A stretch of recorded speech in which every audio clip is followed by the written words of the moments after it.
The OceanGate Titanic expedition began when they departed on June 16, 2023 from St. John's Harbor in Newfoundland. Normally, they would just pile the Titan on the back of a large ship, but they couldn't get it, so they went with a smaller Polar Prince instead and just piled the Titan on top of the Lars platform and dragged it behind the ship 400 miles from St. John's, Newfoundland to the Titanic wreck site. So on June 18th at 7:35 in the morning, all of the mission specialists headed over to be loaded in, and they were loaded into the Titan at 8:30, and then they began to lower the platform, and at 9:14 a.m., the Titan Submersible separated itself from the Lars platform, with Stockton Rush, the CEO, piloting the Titan. And once everything was loose, it then began its descent all the way down to the Titanic, where they expected to be about 3 hours later, hovering over the bow, getting the view of their lives. Up on the Polar Prince surface vessel at the top, OceanGate employees were busy monitoring the Titan's progress. So far, it was smooth sailing. They were talking back and forth. They lost comms a couple of times. No big deal. Everything was going fine here. And then here's where the trouble starts. All of a sudden, at 10:47:02, Titan sends a text message to the Polar Prince saying, "Dropped 2 weights," famous last words. That's the last time we've ever heard from them. And as you can see, this is how close they were really to the stern of the Titanic at this point.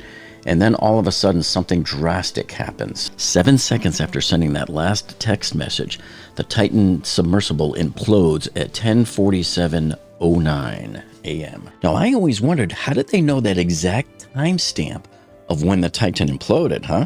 Well, here's what they did. They reconciled that moment, boom, with the time that Wendy Rush heard the implosion on the ship up above. If you remember, I showed you on that video a couple of months ago. Yeah. 530. What was that thing? But oddly enough, 16 or 17 seconds after hearing that initial huge bang, Wendy Rush finally receives the message that the Titan dropped 2 weights.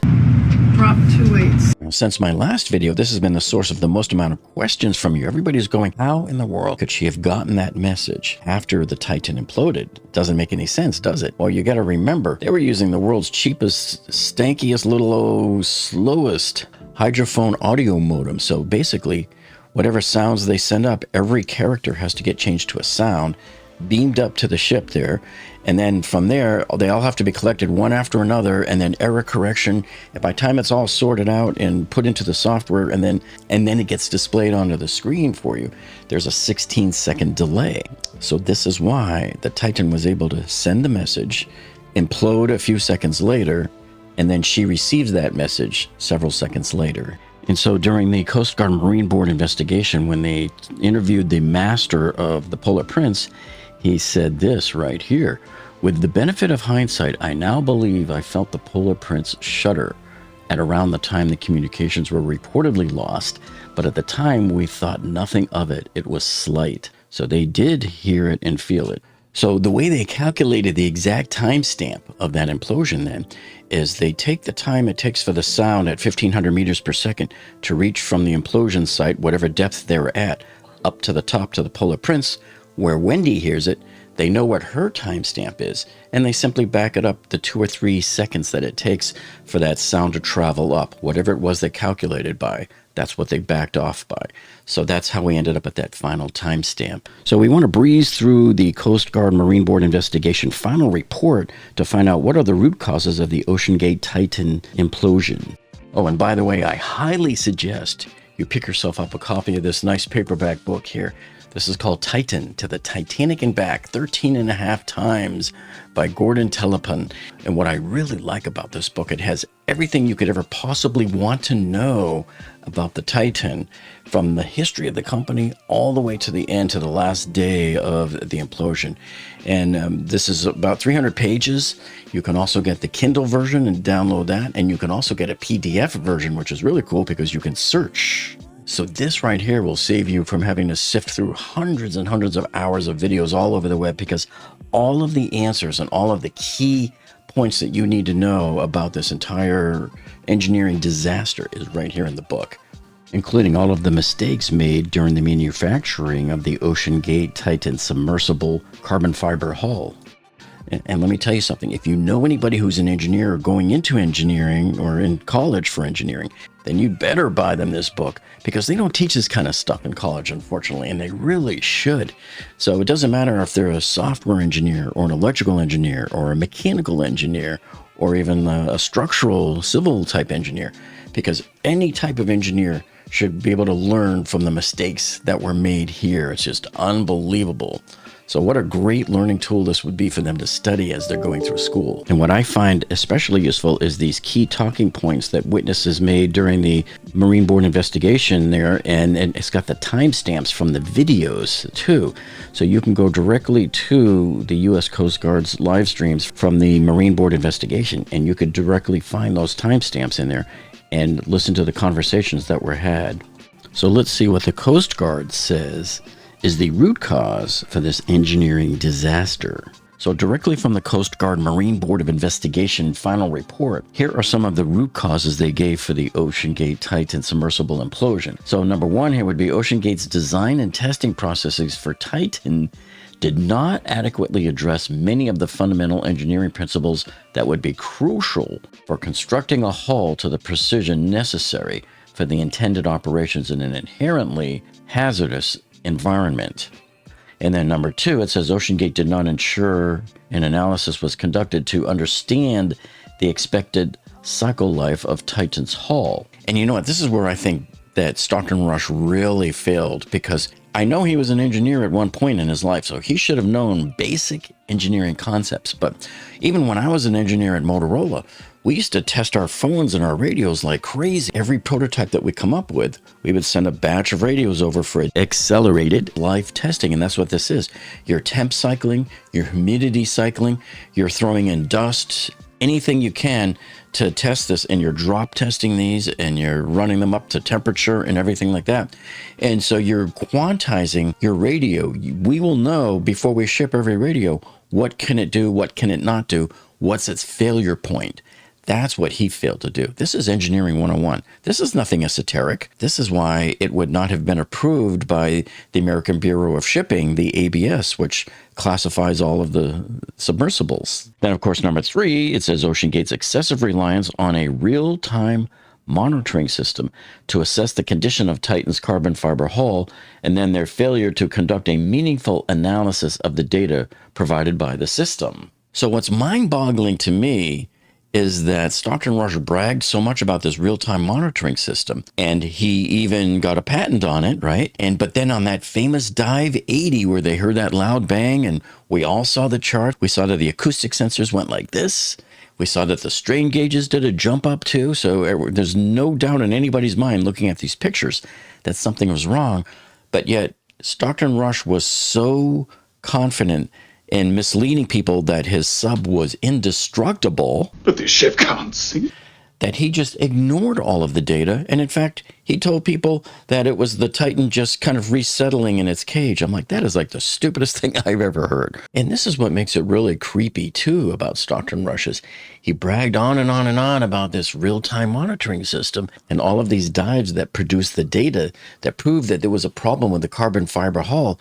He ignored the data from the very computer system that he designed and he got a patent on, and he bragged upon how good it was.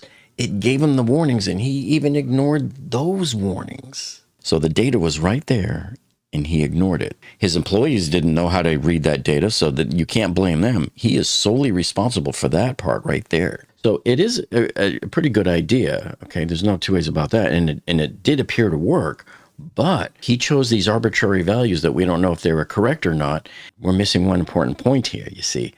The fact is that if he had just made the carbon fiber hull a little more rigid and done all of his life testing on it to make sure that there wasn't any of this going on, contraction and expansion and all of that, and stressing and breaking of the fibers every time they went down, then you would never even need the services of a real-time monitoring system. You see that? I mean, look, metal vessels don't use it because they already know the metal is going to stay in place. It's not going anywhere. One other thing, too, that Stockton Rush overlooked here is the fact that he didn't have an understanding of how buckling works. So buckling is a different type of failure mode. That's when you have all of these stresses and it just, boom, goes like that. It doesn't give you any warning. So as you look at the underwater video from when they first discovered the Titan debris field on the wreckage, you can see that it looks like a massive chunk of the carbon fiber hull is still there. And look at how there's larger chunks that all got thrown into the aft dome. So if you look at just this main piece, there is quite a bit of the original carbon fiber hull still there. This means that it really actually just buckled. It didn't explode into a million pieces like many of the other engineering sites had shown on YouTube videos. And so here's some more primary causal factors that they gave. OceanGate's continued use of the Titan after a series of incidents that compromised the integrity of the hull and other critical components of the submersible without properly assessing or inspecting the hull. What they should have done was learn their lessons from the version 1 of this hull, where it had that same loud crack, snap, crackle, and pop going on, and they found cracks in the hull and they had to disband that hull altogether. They should have pulled out the insert from the hull, and they should have examined the inside of the hull, and chances are, I'll bet you they would have found some cracks, and we wouldn't even be having this conversation today. And then number 5 here, the Titan's carbon fiber hull design and construction in terms of winding, curing, gluing, the thickness of the hull, and manufacturing standards introduced flaws that weakened the overall structural integrity of the Titan hull. So this was a case where Stockton Rush thought he knew more than the very experts he paid money to give him advice on how to design and build this carbon fiber submersible. And number 6 here, OceanGate's failure to conduct a detailed investigations after, and this is their grammar, by the way, after the Titan's experienced mishaps that negatively impacted its hull and components during dives conducted prior to the incident. So this 6 sort of looks almost like a rewording of number 4. This is why airplanes, every now and then, they're required to do this ultrasonic testing on it to look for fatigue and cracks in the metal. The other factors they mentioned here were OceanGate's toxic workplace environment, which used firings of senior staff members and the looming threat of being fired to dissuade employees and contractors from expressing safety concerns. And this happened a lot. You saw the testimony from numerous employees who mentioned that they were fired when they brought up safety concerns. In fact, some employees just left, rightly so, because they couldn't hack it. And some employees left immediately after dives were done. And why did you depart the company? Got fired. When did you get fired? June 2019, because I wouldn't let him go to the Titanic. And told me that Mike Ferlotti and one other board member told him that I should have known that the hull was compromised and either he or I had to go. And Stockton said, it's not going to be me. When I was fired, I'm obviously, well, not just concerned for myself and my family. I didn't want anybody going in that submersible. I mean, it was dangerous. Now, in some of my previous videos, when I showed like lengthy text messages from the submersible to the surface ship up top, some people argued with me saying, hey, there's no way they can do that because they can only handle 2 or 3 letters, right? And because everybody kept saying, Jeff, you're stupid, because they all kept pointing me to this. This was the picture that David Pogue took on his CBS Sunday Morning video when he went down. And it shows how they talk in short 1, 2, or 3 letter words. And so this is how everybody assumed that it was. But I want you to pay close attention to these right here. So you see the one that says K and then A right below it. So K means comms check. Received your last, and end thread is A. So that's kind of like saying Roger over whatever. So I made the screenshot here from the BBC documentary, Take Me to the Titanic. So this was shot in 2021. And here it shows the texting app on the sub that they talk to. And you can see very clearly on here, they're using multiple words. In fact, this app allows you to use up to 64 bytes of data at a time. So it says here, controller mapping wrong, question mark, because they were trying to figure out what's going on with the map and why they can't find the Titanic. And so you could see, and then the ship responds here with some words that you can't see. It's a little bit fuzzy. This one here says standby, calling Phil. And then right here, it says here, alter track 90 degrees right. So they were giving them full phrases of text messages, full sentences at certain times. But you can see here, there's that K and A again, see? Because this is used quite a bit. Give me a comms check, you'd hit the K button and it just sends it. and then Y and N for yes and no. So those are your four most common ones. But it seems like everything else, they typed it in. And so I'll show you another example of what went wrong here is back during the 2021 Titanic expedition. Dive number 65 was one that almost made it all the way down to the Titanic, but they ran into problems with the weights, and they couldn't get the weights to drop, so they couldn't slow down. So they're not going to try to land on the bottom now. They have to instead try to resurface. So everybody on board wanted to drop the tray so that they could continue to go down to the bottom. And Stockton Rush was like, no, we can't drop the tray because we don't have any others, and we'll never make another dive down to the Titanic again. So Stockton Rush wanted everybody to stay on board for 24 hours and let the squibs automatically dissolve, which would float them right back up. So, that's what was happening here. So that's when his co-pilot lost it. And he finally texts a message up to the ship. He says, tell my wife what is going on tonight. And he says, buy me a plane ticket. So these are actual messages that were typed in. So again, further proof. And then there's your K. They were asking for a comms check, and there's your A there. So certainly they can type in 1 or 2 letters or anything up to 64 letters. But you can see what happened here on Dive 65. They got down almost to the depth, and they were like real close to the Titanic because there's the wreckage site. There's the 2 sections. But they just didn't quite make it, and they had to come right back up again. And then, of course, down here we have the OceanGate's failure to conduct preventative maintenance on the Titan's hull or protect it from the elements during extended off-season layup period ahead of the 2023 Titanic expedition. So in specific, one of the items they're talking about right here is what you see is when they left the Titan outside in the parking lot up there in the snow and the rain. And remember, if you had any kind of moisture inside the carbon fibers, they're going to freeze and expand during the winter and then contract back down again as everything thaws out. And you can't have that kind of cycling. You should have it protected inside. Would that give you any concern, sir? So if you have a carbon fiber composite pressure hull, part 2 of our rules has requirements for storage. And what part 2 of our rules says is you have to store it in a controlled environment. It has to be well ventilated, away from the sunlight. The temperature has to be controlled between 60 and 90 degrees Fahrenheit. Humidity has to be controlled. You should not exceed 80% relative humidity. So the storage of the finished product should be in a controlled environment. You expose it to the elements, it can possibly cause degradation of the material.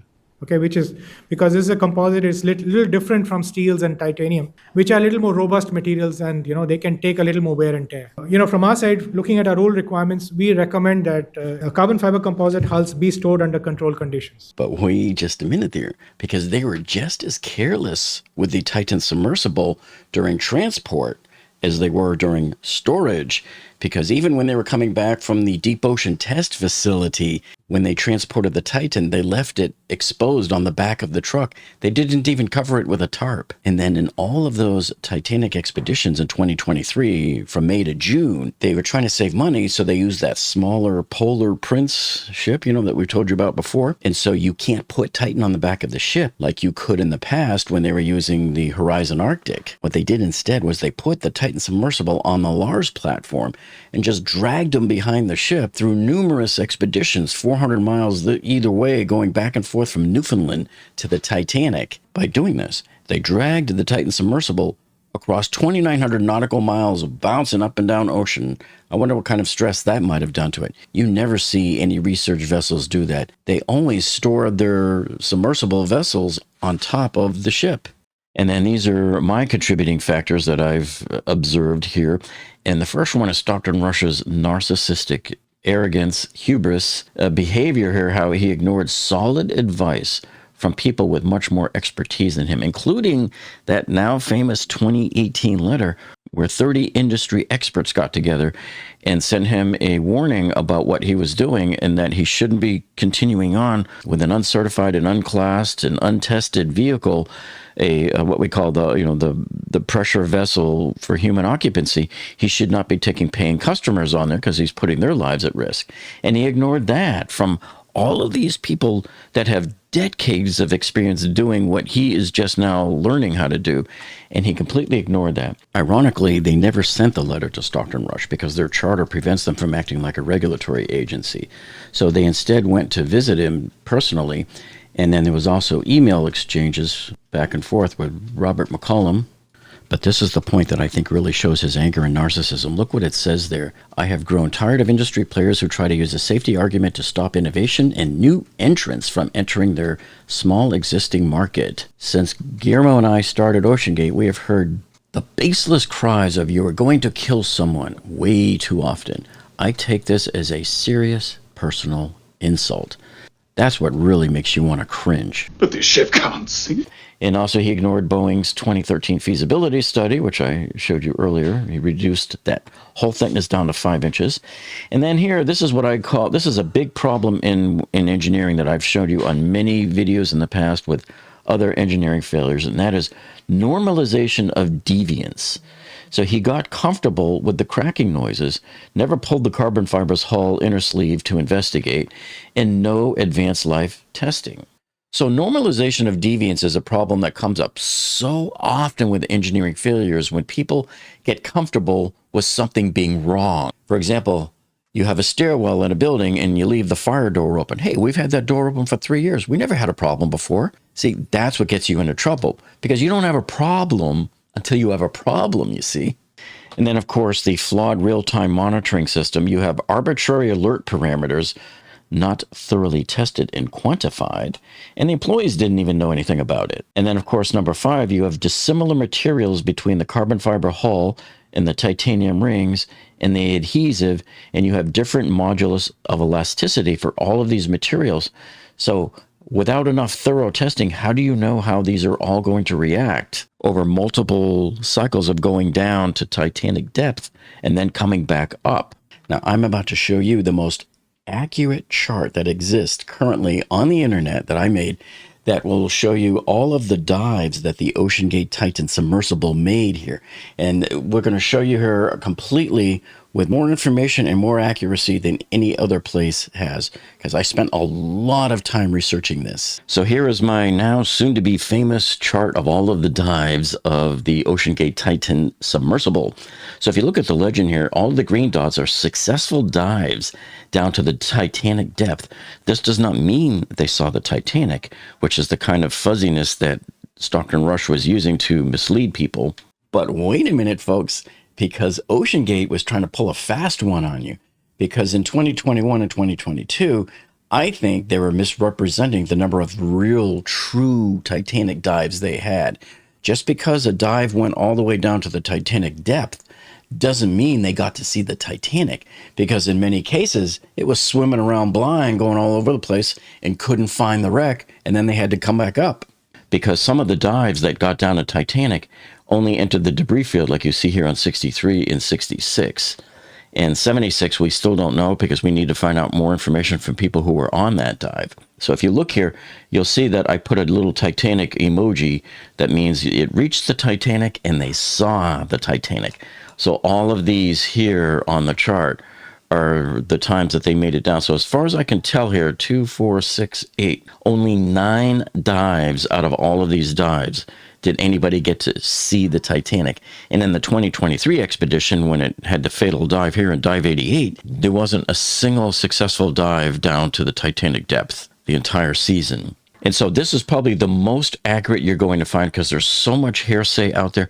So many people out there on Reddit were putting out wrong information and wrong dates. What I did here was I went strictly by the log files that were released by the Coast Guard. And in some of these cases here, I went to some of these people's social media pages and saw pictures that they posted and would say like, hey, yesterday I was on the Titanic, here's my picture. So then I could tell, oh, okay, like Renata was on dive 81. That's how I know. And I know that she saw it, so that's how I'm able to put the emoji there. So if you have any disagreement with any of these data points, let me know and send me what evidence you have, and I can update this. But as of August 14th, 2025, this is what we have, folks, right here. Let me point out a couple of things here, because having it like this gives us a great visual. If you look here, dive 80 is where they heard that famous loud bang. So everything from this on is when the real-time monitoring system really should have been paid more attention to. And then dive 87 right here, the one before the implosion, is where A lot of people don't know that they had issues when they came back up from the dive, and they were sitting there at a 45-degree angle, and the Titan kept slamming against the Lars because it was loose, but yet they couldn't get it to attach, and it just kept banging. I am also assuming at this point that this was incremental in adding some of the potential damage that may have led to the implosion, because I think banging against the side of the Lars here on this dive certainly didn't help, and it may have damaged even more fibers, letting even more water in. But the Titan is only attached to the platform with 2 pins in the back. So when we came up, we were like this. So the phone is the Titan. We were like this. And then anytime we hit a wave, the 2 pins, it would lift and then it would slam back down.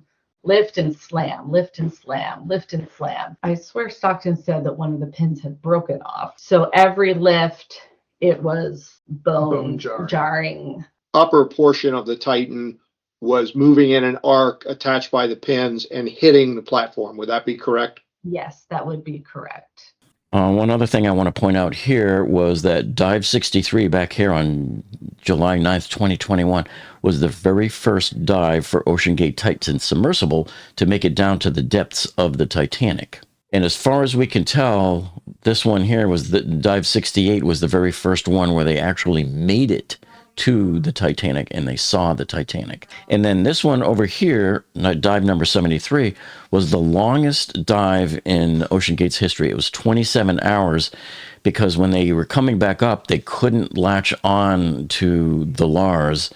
And so they were kind of sitting there waiting for them to fix the Lars and get everything to connect back up. So this concludes the tour of my famous OceanGate Titan Submersible dive chart. And one of the first early warning signs that something was really off with this whole operation was right here on Dive 61, which took place in June 2021. So it was the first dive of the 2021 Titanic expedition.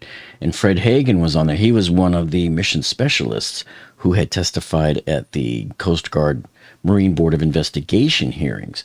And what happened on this dive is it was, of course, an unsuccessful dive, but when it came back up and they were pulling it back up the ramp on the back of the ship, what happened was the crane sort of let go of it, I guess, and it slammed back down onto the ramp really hard, and the titanium dome sheared off. So that's what we're looking at here in this picture.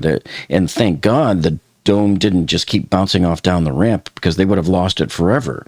And are you ready for this one?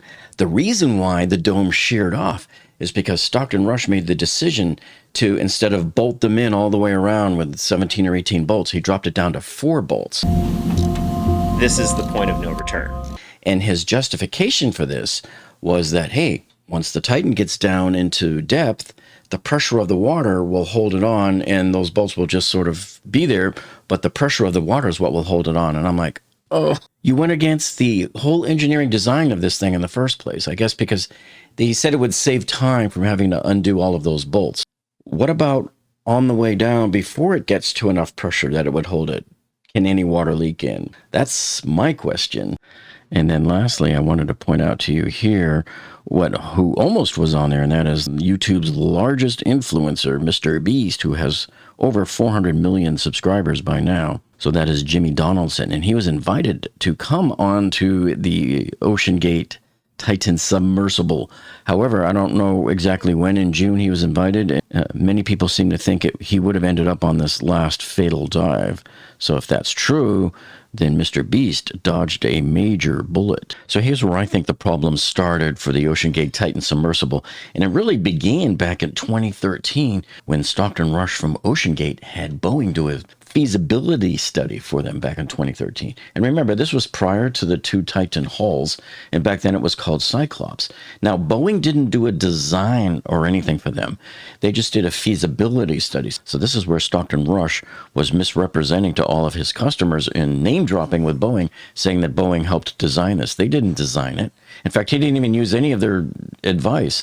So what Boeing said to do here was they said, look, based on carbon fiber in a cylinder, if you're going to do that type of a hull, you need to have a hull thickness of 9.3 inches. And Stockton Rush had looked at maybe doing a 7-inch intermediary, and then finally decided on going down to 5 inches for the Titan hulls. 5 inches thick versus 9.3 inches thick. Well, how does this affect the rigidity and the strength of the Titan? So if you take a look like this is your cylinder. It's going to make it a little bit more squeezy, doesn't it? How much weaker does it make it? So let me show you this computation I did here. All right, so on a cylinder, the critical pressure right here is proportional to the thickness T over the radius R raised to the third power. Very simple formula. And so T is the wall thickness and R is the radius, right? And so what I did is I'm going to compare the two from A, which is the 5-inch version, and B is the 9.3-inch version, right? So it's OceanGate divided by Boeing. And so there's your formula here. And so because the radiuses are the same, you can pull those out. And this is just going to end up being 1 at the end of the day. You know, I'm assuming they're going to be the same. They might be slightly different. But remember, I'm just doing a quick and dirty ballpark. Okay, so then here we take the thickness of the 5-inch divided by the thickness of the 9.3-inch, and you cube that, and you end up with this right here, and then you finally end up with 0.155. So the thickness ratio really is 5 over 9.3, which is this 0.538 that you get here. The strength ratio is then that 0.538 cubed, which is 0.155. The OceanGate Titan Submersible is only 15% as strong as Boeing's feasibility study suggestion. So that means right here, the thinner wall then is 6.5 times weaker in buckling than Boeing would have done at 9.3 inches. So the bottom line here, folks, is that Boeing's suggested 9.3-inch hull strength is over 6 times the strength of OceanGate's Titan hull strength. But wait, we're not done here, folks, because I think that Stockton Rush ignored 2 other very, very critical suggestions here, like he ignored many suggestions from other people that know more than him. So here's the other 2 more vital criteria that OceanGate ignored. Number 1, Boeing suggested that they use this titanium level, which is grade 6, and Stockton Rush up here decided, no, I'm not going to do that. I want to go cheaper, and it was less expensive to go with titanium grade 3. And also, OceanGate here had no 45-degree plies from the final carbon fiber layup.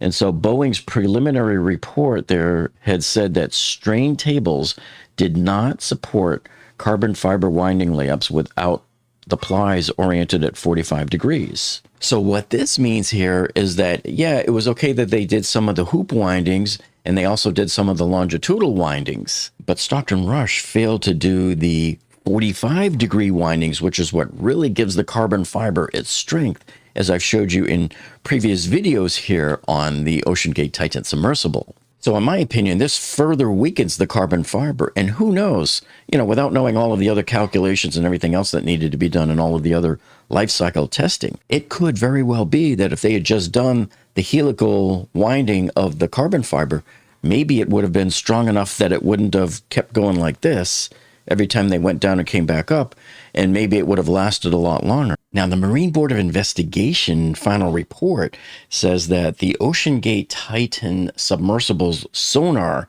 only has a range of about 100 yards. So I'm looking here at the data sheet for the imaging sonar that they were using on the Titan. And it's interesting, when I look down here, I see that the maximum range is 300 meters, which is about 984 feet. However, as I pointed out, the MBI report, so why is there this difference? Well, it could be because they're operating so close to the ocean floor.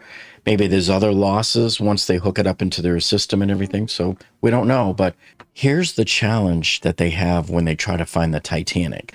When you dive down to it, you can't just dive right over the Titanic. You have to arrive on site anywhere from 500 to 1,000 or more yards away from the Titanic, so that you don't run the risk of crashing into it. They're very strict there about the rules.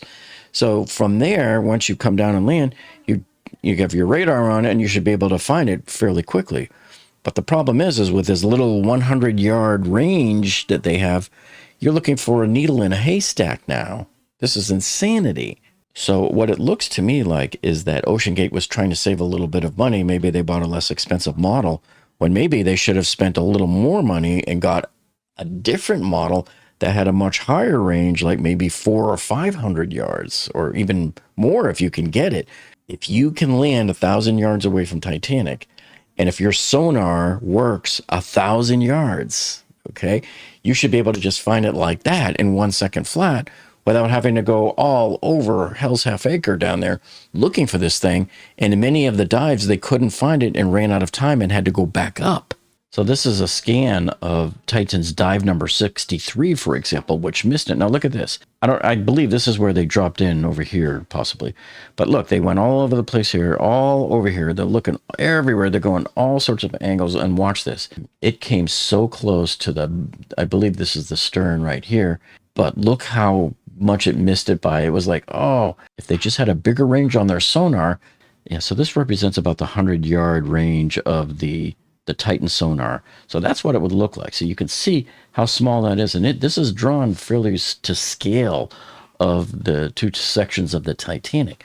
So you can see if this is your scale, you're going to go all over the place and never, ever find it. It's just amazing they even found it the few times that they did. So I'll put this over here, and I want to bring this one over. This should have been something that they would have had like this. So if they just had a more powerful sonar unit on there, they would have found it in 2 seconds flat, because see, look, this is where it starts right here. And they could have just gone north a little bit and then boom, it would have found it like within seconds. So all they had to do was just go either this way a little bit, go this way and say, oh, we don't see anything, let's go back, and then go back. Or do like what Dr. Ballard did when he discovered the Titanic wreck. They do like a lawnmower path. They kind of go like this and come back down, boom, boom, boom. So clearly, in my opinion, the sonar on the OceanGate Titan Submersible was highly under-engineered. And also, they have to receive instructions from the surface ship up above. So here you can see it's telling them to alter the course right by 90 degrees. And what makes it challenging, too, as Stockton Rush is showing here on the screen, is there's what the sonar looks like. Of course, he was showing off the PlayStation controller as well. But you basically get a 90-degree swath of a scan. And so there you are, 12,000 feet down, circling around in the dark there, and you're just trying to look for that proverbial needle in a haystack. And sometimes you get it, and sometimes you don't. So now we want to take a look at some of the potentially illegal things that Stockton Rush was doing here with OceanGate. And so the misinformation started right in the center there with Stockton Rush. So the board of directors of OceanGate, as you can see there, the flow of information pretty much went from him to the board and the board meetings. He would basically tell them, we're doing this, we're doing that. He didn't really take a whole lot of input from them. It seems like they just took all of the input from him. And another incidence of misleading occurred here in this PR Newswire press release that OceanGate sent out. This was back in August of 2013 when they brought aboard Rear Admiral John Lockwood to their board of directors. And they showed this quote from him right here. I hope to help bring operational and regulatory expertise to this 21st century emerging industry. I truly believe manned submersibles can help solve some of our country's most pressing issues, including development of offshore energy sources, discovery of new sources, blah, blah, blah, blah. So we find out later on that the Admiral says he never made this statement. And he said he didn't even have expertise in some of these things that they were talking about here. And a lot of this started from way back, even in their beginning, when they were first starting to develop the Titan Submersible. It seems like they were doing everything they could to skirt the U.S. Coast Guard's laws, falling under jurisdictions. They didn't want to have it flagged to any particular country. They were trying to get it not classed. They were trying to label the submersible as a research vessel, when in reality it was nothing more than a paying passenger vessel, which falls under a whole different set of a lot more complicated and a lot more restricting rules. We partnered with aerospace experts at the University of Washington, NASA, and Boeing on the design of our hull. Travel Weekly ran this article about the Titan. This is when they were still searching for it. And it turns out that their editor-in-chief was invited by Stockton Rush to come along on the Titan. So this was a month before the implosion. And lucky for him, fog and other weather canceled their dives. And so they are signing the flag, and he was supposed to be a mission specialist on one of the dives. Now, this is one thing that's very unsettling here, and this is where the whole rumor got started. So he said, only one thing concerned me. He said he had gotten carbon fiber used to make the Titan at a big discount from Boeing because it was past its shelf life for use in airplanes. So Arnie says, I asked him if that weren't a problem. He replied that those dates were set before they had to be, and that Boeing and even NASA had participated in the design and testing of the Titan. So this is 3 lies that he has told so far just in this one little conversation to Arnie. So guess what? Now Boeing is saying, hey, we never sold them any carbon fiber. And not only that, the only involvement Boeing had with them was that 2013 feasibility study that they did, which was years before the first hull and the second hull were built. And then Boeing also participated in a little bit of audio testing with them, but that was back in 2017 on some little test fixtures. This had nothing to do with the 2 hulls that were later used to be the Titan. What about NASA's participation in all of this? Well, NASA was supposed to be in a contract with them, but during COVID, everything got shut down. And so NASA backed out, and NASA actually gave them a $120,000 refund. So NASA did 0 in all of this, really, when you think about it. And they certainly were not involved in the second hull, the current hull that actually went down. So it seems very clear to me here, this is not me just speculating. This is not me pulling anything out of the sky. But Stockton Rush appears to be lying to some of these people here about involvement of companies. And I hate it when people use the term name dropping because it sounds way too innocent, or embellishing. That sounds way too innocent.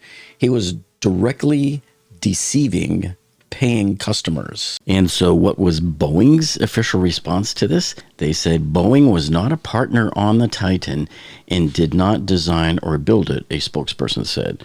And the spokesperson also said that Boeing has found no record of any sale of composite material to OceanGate or its CEO. So, provided that Boeing's not lying, this means only one thing, that Stockton Rush was lying. And again, this is a crime if he's telling this to his customers. Okay, so here's some evidence where I think that Stockton Rush was committing a crime by way of false advertising, because here it is in black and white, folks. This isn't me with wild speculation or guessing or anything.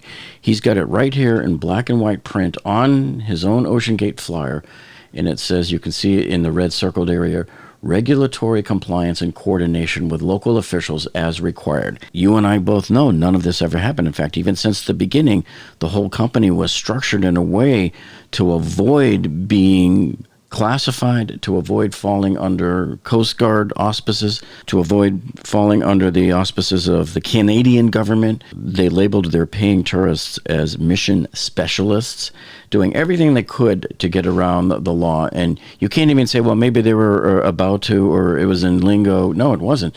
It wasn't even pending, because they never even had any intention of getting regulatory coverage or oversight over them.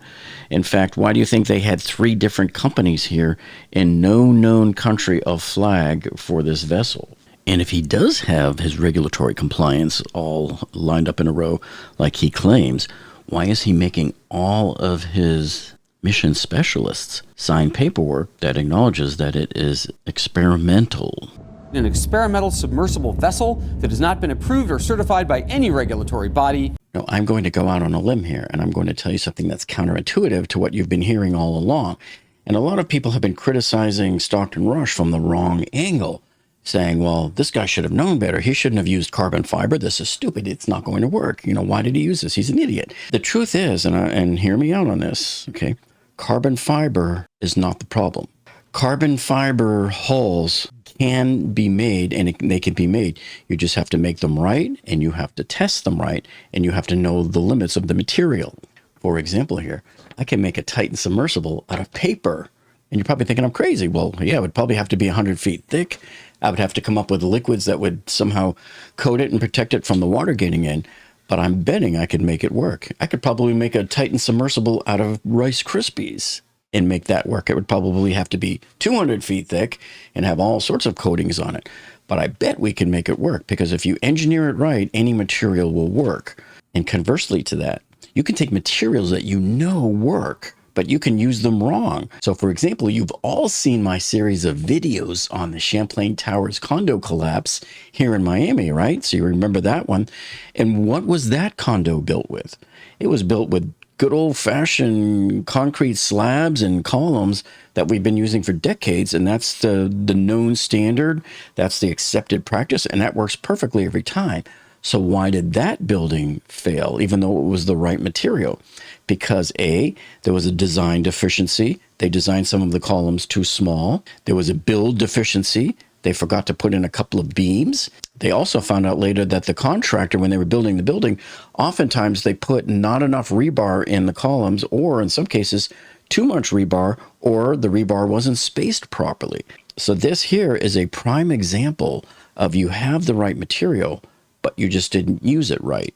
And I got to give this guy credit, even though I think he was a very sloppy engineer, if that's what you want to call him.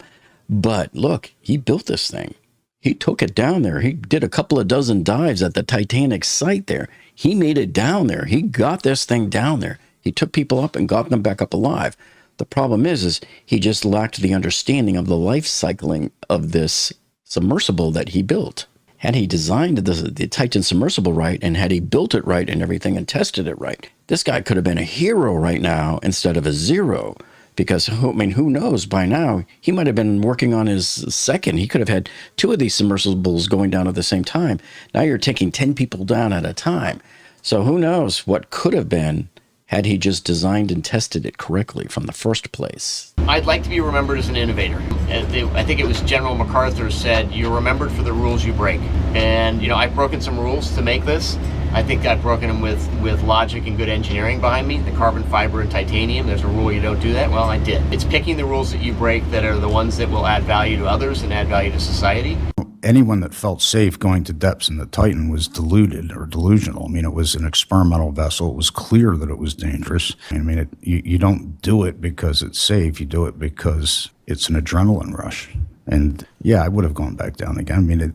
That we weren't going down in search of safety. We were going down in search of adventure and exploration. So this was a man who was engaged in high-risk endeavors and was comfortable with a level of risk that most people would not tolerate. It was not safe diving in the Titan, and it was never supposed to be safe. And if it was safe, then you might as well just get in a trolley car and ride around town, but it wasn't supposed to be safe. Not gonna lie, I was a little nervous. An experimental submersible vessel that has not been approved or certified by any regulatory body and could result in physical injury, disability, emotional trauma, or death. Where do I sign? And the proof is in the pudding here, too, with their little waiver that they make you sign. I call it the death waiver, the OceanGate waiver of death. So they don't tell you until you get there when you sign this waiver that it is actually an unclassed and experimental craft. And as I search through the document, the word death appears 9 times in this document. But the ship can't see. So OceanGate was basically telling you with this document, hey, welcome to 1,000 different ways to die. Now, the explorer community might seem risky to you, and it might even seem illogical to you. The amount of risks they'll take. People jump out of airplanes. Are you willing to scale the side of a skyscraper to climb on top of the transmission tower on top, take a selfie, put it on YouTube, and then jump off with a parachute? No, but people do this all the time. The difference is they don't take paying customers with them. So when you compare the pie-in-the-sky idea that President John F. Kennedy had when he wanted to put man up on the moon. Why climb the highest mountain? We choose to go to the moon in this decade and do the other things, not because they are easy, but because they are hard. Because that challenge is one that we're willing to accept. Compare that with Stockton Rush and OceanGate and wanting to go down to Titanic.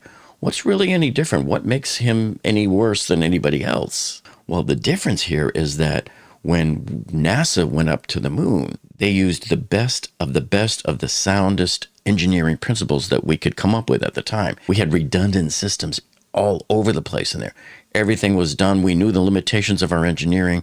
The problem here is that Stockton Rush did not understand the limitations of his material that he was using, and he didn't even know that he himself was a handicap to the engineering. Basically, he didn't know that he didn't know. Now, I do want to show you this because they did do some great work while they were down at the bottom of the ocean at the Titanic there. Check this out.